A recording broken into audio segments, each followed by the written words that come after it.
de la BMW 218i Active Tourer, le premier monospace compact de BMW.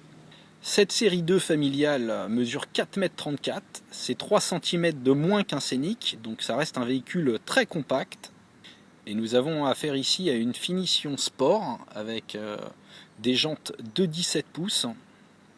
Malgré son appellation 218i qui laisse penser qu'il s'agit d'un moteur 1,8 litre, nous disposons en fait d'un petit 3 cylindres 1,5 litre turbo de 136 chevaux. Le haillon électrique permet d'accéder à un coffre de 468 litres, ce qui est un volume correct, mais avec une modularité très évoluée.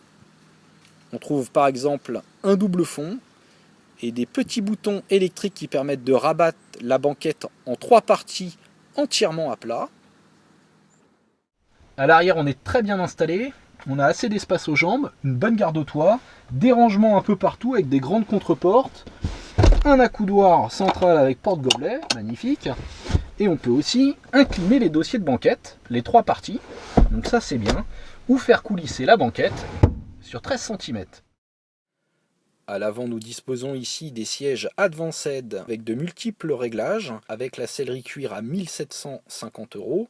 La planche de bord avec une surpiqûre rouge sur la finition sport est vraiment magnifique, avec des matériaux rembourrés, une ergonomie bien pensée.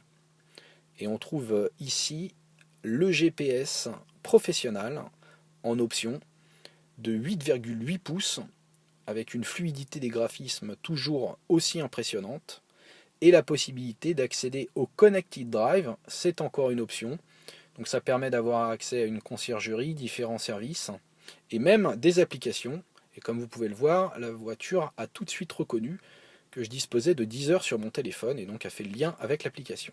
Sur la console centrale, on trouve une petite trappe pour mettre ses affaires, 2 porte-gobelets, un grand accoudoir, et un espace de rangement avec antidérapant pour le téléphone. Pour démarrer, il faut débrayer, ensuite appuyer sur le bouton, et c'est parti.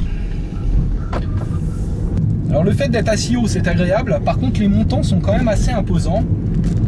Allez, on accélère, et le petit 3 cylindres essence ne manque pas de nerfs. Dès qu'on enclenche le mode sport, on a une bonne réactivité au niveau de la pédale d'accélérateur, on n'a pas du tout l'impression d'avoir un 3 cylindres. La direction est très bien calibrée, très précise. Là, on a vraiment la sensation d'être au volant d'une BMW, ça fait la différence. Donc là, voyons, on est sur une petite route de campagne et on entend pas mal les bruits de roulement. Ça, c'est lié aux jantes de 17 pouces à profil assez sportif. D'ailleurs, c'est un véhicule qui est relativement ferme pour un monospace, mais je dirais que c'est pas moins confortable qu'un Scénic. Et là, vous voyez, quand je prends un rond-point avec un petit lever de pied, on sent que le train arrière enroule très très bien. Comme souvent chez BM, la commande de boîte présente des débattements relativement longs, mais la pédale d'embrayage n'est pas trop fatigante. Maintenant, il est toujours possible d'opter pour une boîte automatique. Au final, on peut dire que ce Scénic de Munich est une réussite puisqu'il offre bien l'agrément de conduite d'une BMW. Côté pratique, évidemment, c'est pas aussi bien